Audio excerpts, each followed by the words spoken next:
we're really excited to welcome Aoifke, who is going to be talking to us about applying to university from an underrepresented background. She's going into her third year studying English at Durham, and she's a working class representative for her college and is also involved in the 93% Club, which is dedicated to improving the experience of state school students at university. So I'll hand over to Aoifke. Thanks, Kate. So hi everyone, thanks for coming. I've got a presentation, so just a PowerPoint, so I'll just share my screen now. There we go. Can you see that? Is that all good? Yeah, okay, good. So I just thought I would start with just like a general introduction about me. Oh, so let me go up. I'll do it from here because I find it easier to like control it when like I don't have like the full slideshow thing on. Yeah, so a little bit about me. So I'm Aoifke, as Kate said. I'm an English literature student at University of Durham. I'm from a town called Selby, which is just outside of York, just below. So we're just in North Yorkshire. We were originally in West Yorkshire, but then the county's changed. I am originally working class, from a working class family and from a working class town. I'd say in recent years, maybe, what is class, I guess, but yeah, so originally working class, and because of that and because of my background and because of where I'm from, my grades with Durham were lowered from A star 2As to 2As and a B. And I was also offered a bursary from the University of Nottingham, and all my university offers were lowered because of my background. And so here's some advice on applying to university from a background like mine, but also just advice on how things can be better for underrepresented backgrounds, for students with underrepresented backgrounds.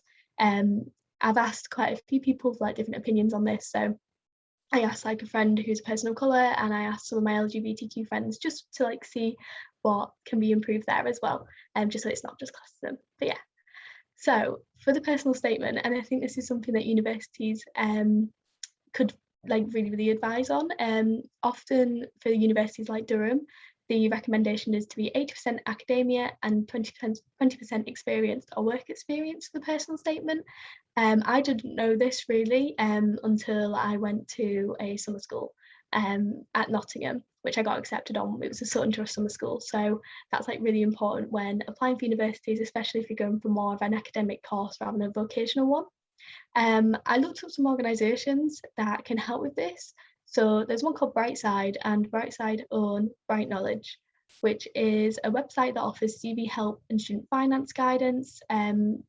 They say a lot about the options that students have and help with applications, so they'll read for you UCAS. From what I know, I think that's more of what schools will sign up for on behalf of their students, but it's worth just having a look around on their website because there's so much information on there.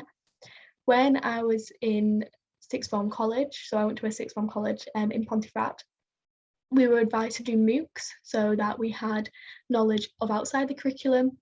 What often can be found for students from underrepresented backgrounds is that there's a sort of less experience or less knowledge of a subject purely because maybe there's less funding in their areas for it, or there's less resources available. So MOOCs are really good because they're free, they're online, they're not too intensive, and you can just get a bit more knowledge about your subject that you can then apply to your personal statement, and it shows that you're sort of thinking outside the box.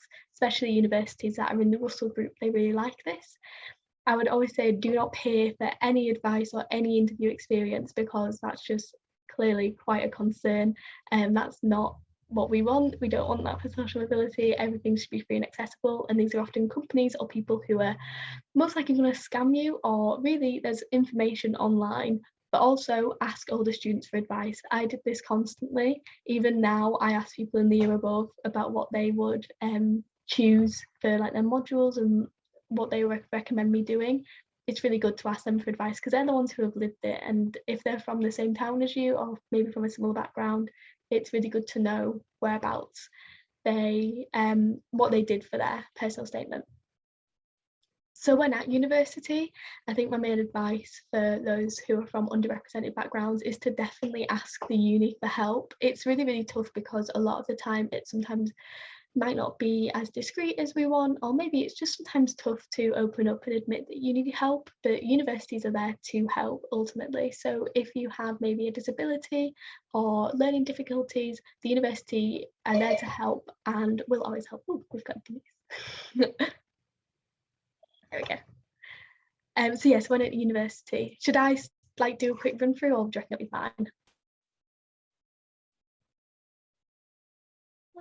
Yeah, shall I just keep going? Yeah, Okay, sounds good. So yeah, and then also at universities, they will have learning grants which are available, or bursaries. So make sure to reach out. I always kind of regretted it because I got offered a £1,000 bursary from Nottingham for each year, but I decided to go to Durham because it's just that bit closer to home and it was better for my course ultimately. I always wish that I'd maybe said to Durham, like, oh, I got offered this bursary, can you offer me this as well? Because I feel like if Nottingham can offer it, then why isn't Durham?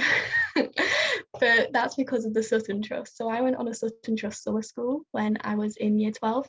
I applied for this online, and it's for students like me from underrepresented backgrounds, from state schools, from working class backgrounds, for them to experience university for about 5 days, experience lectures, experience seminars, experience student life in general, and you get given so much advice on what to do when applying to university. So that's why I got that Sutton Trust bursary. But I do feel like I should have at least asked her for it, because that would have been very, very nice. But oh well. But definitely reach out, because there's so many learning grants. There's grants if you're from like a single parent family.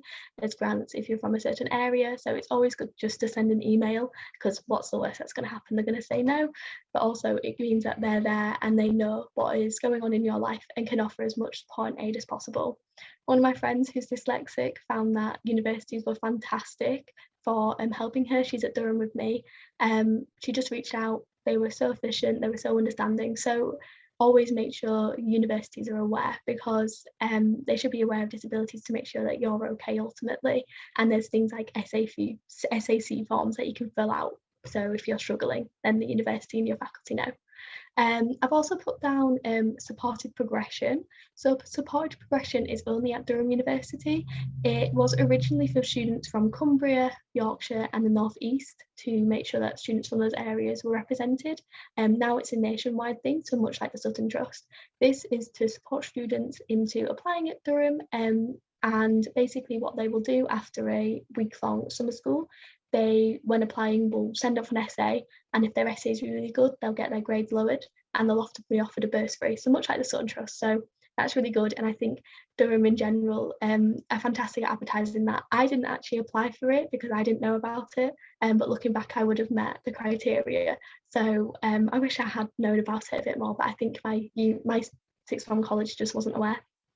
I think general open days are always fantastic, but also if you find that you're struggling to maybe get the train, if it's a bit too expensive or things like that, there's always online open days, or you can always reach out to university and just say, because ultimately they want you to be able to see their university.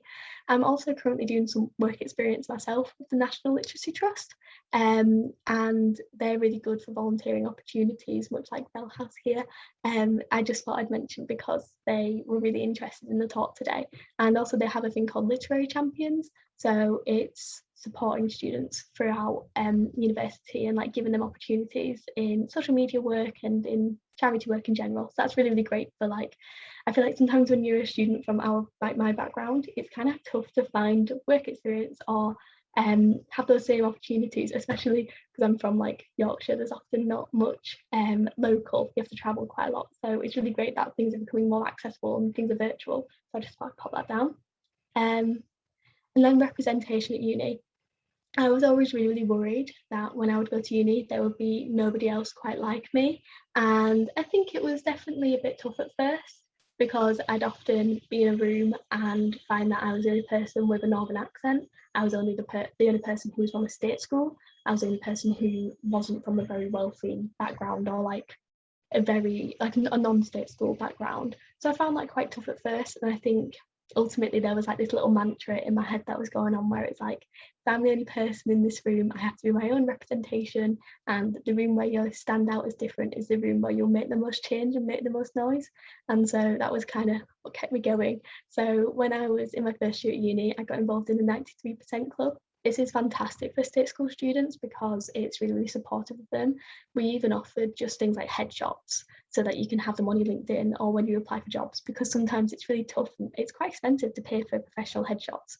So we had like a social where people could have that done, and they have a lot of documents and advice for CV applications and just general job and networking events and things like that. So that's really fantastic, and I found that I felt so represented there.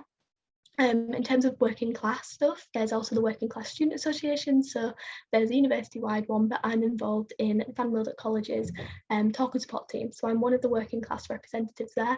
So that means that I'm going to be aiding them on all things to do with class. And I really want to have a focus on being Northern and State School at Durham, because there's been quite a lot of noise about that recently and sort of discrimination experienced, which, whilst it's not the biggest problem, whilst it's not major and it won't absolutely ruin your university experience or anything like that, it's always good to bring to light issues such as that. I think as well, representation at uni, this is a bit random, but there's libraries and there's older students for cheaper texts. I found that I was spending a lot of money in my first year on texts that I know there's someone from the English faculty here that unfortunately I didn't read. Don't be mad at me. I did not read most of the books because I didn't have time. So just get them from other students if you can, because they're going to be cheaper and it's going to be easier, and also the library's there. So that is a little tip for people who maybe are struggling a bit with budgeting. There's always that, and don't feel too overwhelmed if you're in a. There was many times when I was in a lecture or a seminar where really niche literary things would be mentioned, and I'd be sat there like I have absolutely no clue because I wasn't taught it at my state school. That's quite normal, and unfortunately it happens, but also that doesn't mean that you're any less or anything like that. You definitely deserve to be there. I can't see the chat, but something's been put in. So also my experience at Durham. So I thought I'd just have a little slide dedicated to this, because my experience at Durham hasn't always been the most positive, and I think it's really important to recognise that. Obviously I can't speak for other universities, but I'm sure it's quite a nationwide thing for working class students and for students from state schools and for northern students. So when I first went to uni at Durham, I experienced so much imposter syndrome, because like I said, I was in lectures and seminars with people who knew a lot and would be like, oh, how come you don't know about this text? And I'd be like, I've never even heard of that. And it would be that they had access to that text maybe because their parents studied at very grand universities, or maybe they had access in the cultural capital to a wide range of books, which sometimes people can't afford. It means that sometimes there are barriers in courses and university courses. I would just say to students from like underrepresented backgrounds like mine, do not worry, you are there for a reason. The faculty and the course chose you to partake in it. You are definitely worth it and everything more. You are not an imposter, even though sometimes it's hard to reassure yourself, but that's what I wish I'd sort of realised myself. I was like, you're not stupid, you're not behind, you're not clever. It's just that you've had a different upbringing, but that doesn't mean that you're lesser in the faculty or in the course. And a lot of that came from being state schooled, I guess. There's, state schools are absolutely fantastic, but I think a lot of northern state schools are losing funding. A lot of it, like 7 million in the northeast, has been moved from disadvantaged areas to more advantaged areas in the south. This has always been kind of a common thing, and I won't go too much into it, but I definitely found that, coming from a northern state school, there's not as much funding, and there's not as much funding in our libraries and in museums, and you often find that there's a lot of closures happening around. So that was kind of tough. I guess it meant that I didn't have as much cultural capital as others, and it meant that sometimes in Durham, in a grand university, I felt very, very behind, especially in my course. But the faculty were really, really understanding of things like this, and I'm very, very grateful for people like my academic advisor who would talk to me about things and be like, that's normal, unfortunately, but here's this and here's this resource that you might not have heard of, whereas other students might have heard of that more. In terms of finding my feet, it definitely took me quite a while.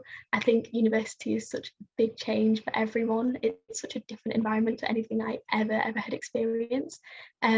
So it took me a while, and that's okay. I definitely found my feet more and more as the time went on. First term was quite difficult, but I think I just felt quite isolated from people, or I just felt like I was the only person speaking like me in a way, which was a bit silly because there's plenty of people the same. But when you're in that sort of mindset, you not exaggerate, but it sort of extrapolates and things like that. So it took me a while to find my feet, but there's so many people like me, and I also made sure to get involved in more societies. So I've put this down here, and this is the Durham University English Literature Society. So I'm the vice president this year, and I was publicity officer last year. So it means that we organise English events, and we just put balls on and talks, which is really, really fun. So I just found that it was really good to get involved in that, because again, if you're the only person who's different there, it means you'll make the most change, and it doesn't mean that you're not welcome. It just means that you're the first one maybe of your ilk to go somewhere. And I've also popped a nice little photo of my friends down there at a formal. So that was a formal dinner that happened last term. I used to find formals really, really exclusive in some ways. I think adding to the general like confusion about Durham and being like, is this for me? Formals were like, wow, this is like fancy. Like, this is some fancy food. We're like saying Latin, like we stand up, and like I think I just wish I could tell younger me, like maybe some of the people are more acquainted with this kind of thing. Maybe they're more used to that, but that doesn't mean that I can't be eventually. And like they're really, really fun events. And it took, I feel like formals are kind of like defining of Durham and of my experience, because it's like I used to sit there and be like, oh my god, like I just don't know if this is for me. Have I made the wrong choice? And I just want to be like, no, you haven't. Like it's really fun, and it just takes a while to remember that like you're worth being here and it's okay, you know, just things like that. I'd say some more tips for applying. I just thought I'd add, always ask for help. You're never ever pestering anyone, but also do pester, like, you know, go for it. I went on a Oxford overnight summer school thing. It was just one day. I found that on Twitter, so definitely follow, like, if you're interested in Oxford, definitely follow things like that, because there's so many opportunities. I obviously went on the Sutton Trust summer school for Nottingham. I had a mentor at Nottingham, and I would message her like every week with different things, and she helped me with my personal statement. The mentor that I gained from Oxford helped me with my personal statement, because they were made specifically for state school students with these experiences. I would email them constantly and be like, is this okay? Is that? And I'd be like, I've heard this about the uni. Is that normal? And they would reply and they'd be like, no, you're fine. And looking back, I think, God, that was a bit intense. But I also think they're there to reassure you. So always ask for help. You're not pestering, just go for it. And they will ultimately want you to be at your university, their university. So just go for it. Again, I've already mentioned, but ask for online open days. That's always good, because it's, especially with COVID, things are becoming more and more virtual, but it means that you get to see university without paying out a lot to travel to it or taking a day off work, which I found quite tough, because I worked at Specsavers, but they were very, very understanding. Luckily, for some it might be different. I asked some of my friends, and they said, do go somewhere where you do feel quite represented, because sometimes there are problems with accessibility. My friend, who is a person of colour, said, you know, sometimes walking around a certain uni town can feel quite isolating, because you aren't seeing people who look like you. So don't worry if maybe that university that you've always wanted to go to, actually I went and I'm not really too sure if it's for me. Whilst I'm always like, no, you can make it for you. Ultimately, these are your 3 years of uni or 4 years of uni. So you've got to go where you feel comfortable. So again, don't go by university league tables. Go by how you feel. If you get a good feeling about a place, go for that. You're welcome anywhere, and you should be able to go anywhere. But also, ultimately, put yourself first, and don't like heed to expectations or heed to like societal things where you're like, oh, I need to go to this university because it's best for this course. I need to go to this university because of this. Go where you feel the best. And if that means that sometimes you just want to go where you feel more represented, or maybe more of a normal uni, that's totally fine. Like, there's no shame in that whatsoever. Also, I think a big one is every university degree is very, very employable, because there's a lot of things where, I think Louisa gets this, where English isn't employable, or history isn't employable, or I don't even know that art isn't employable. And it's like, no, they are all incredibly employable degrees. Do what you feel so passionate about, because that's what's going to make you feel really happy. And don't worry about whether or not you're going to get a job afterwards because of your degree choice. That's irrelevant. You go to university to become more employable, but also to have such an enriching experience, and that's the most important thing. So yeah, so I just thought I'd add that at the end. But in general, I would say just reach out to organisations, reach out to people, especially things like the 93% Club. I found that fantastic when I was at university, when I've been at university. Speak to people in the college, or speak to people in the uni.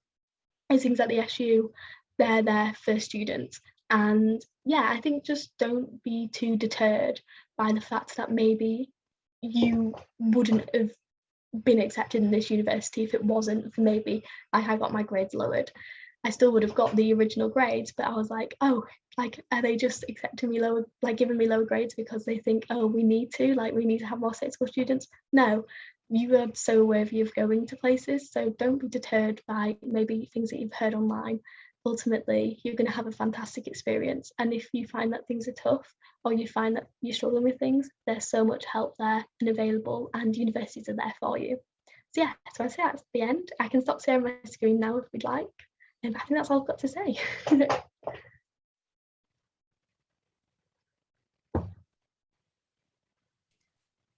Thank you very much. And if anyone's got any questions, we don't have any in the chat yet. But thank you for sharing your experience and all the positives as well that you had out of your time there at Durham. Yeah, thank you so much, Aoifke. That was really really interesting presentation. I'm sure our audience found it really beneficial, and also to the people who will watch it after on the recording, I'm sure it'll be really helpful for them. So thank you everyone for coming as well. And we have 4 other preparing for university talks this week on different topics. So make sure to attend those.